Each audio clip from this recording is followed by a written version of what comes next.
Sir एका फिजिक्सवाल्याने 8 ते 4 हजार जवळपास 5,000 कोटीचा त्यांनी टर्नओव्हर केला, maybe 8,000 crore, right? Yes.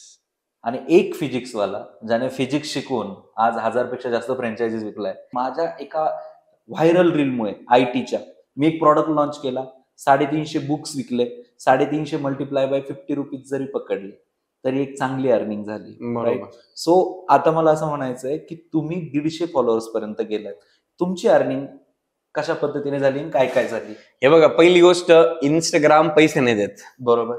Social मीडियाचे प्लॅटफॉर्म युट्यूब सोडून पैसे देत नाही, युट्यूब वरती पण फार नाही भेटत. बट तुम्हाला त्या फॉलोअरचा फायदा हा तुम्हाला तुमच्या प्रोडक्ट मध्ये करावा लागतो. Exactly. सिंपल एक्झाम्पल घेऊ, यांनी IT करिअर रोड मॅप बनवलं, फॉलोअर चांगले आले, त्यातले 10% लोकांनी जरी परचेस केलं, समजा तुमचे 70,000 फॉलोअर्स, बरोबर. 10% लोकांनी जरी केलं, 700 लोकांनी परचेस केलं, तरी 700 रुपये ठेवलं त्यांनी, तरी पण 70,000 रुपयाच्या आसपास जास्त होत आहे.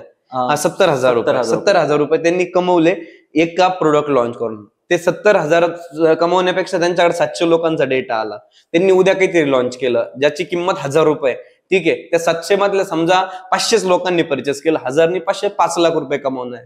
त्या 500 लोकांमधल्या समजा पुढे त्यांनी सरांनी एक 10,000चा कोर्स लॉन्च केला, सगळ्यांनी घेतलं, फक्त 250 लोकांनी घेतलं, तरी 25 लाख रुपये सर कमवणार आहे. हाच अपसेलचा फायदा तुम्हाला सोशल मीडियातून होणार आहे. जर तुमच्याकडे स्वतःचा नेटवर्क नाहीये तर तुम्ही नेटवर्क क्रिएट नाही करू शकत, आणि ज्यांच्याकडे नेटवर्क आहे ना ते नेटवर्क करू शकतात. म्हणून जे लोक सेशनला जातात, लर्निंग्सला जातात, त्याचं कारण फक्त एकमेव असतं, नेटवर्क असते. बरोबर ना? सॉरी, नेटवर्क असतं. नेटवर्क बनवण्यासाठी लोक सेशनला जातात. म्हणजे मी पण जर कुठल्या सेशनला जातो तर मला माहिती 4 लोक भेटले ना, त्याच्या माध्यमातून मला कनेक्शन्स भेटणार आहे. ते कनेक्शन्स मला कधी 4 कोटी कमवून देईन, 400 कोटी कमवून देईन, मला पण माहिती नाही. म्हणून त्याच्यासाठी ट्राय करत राहा.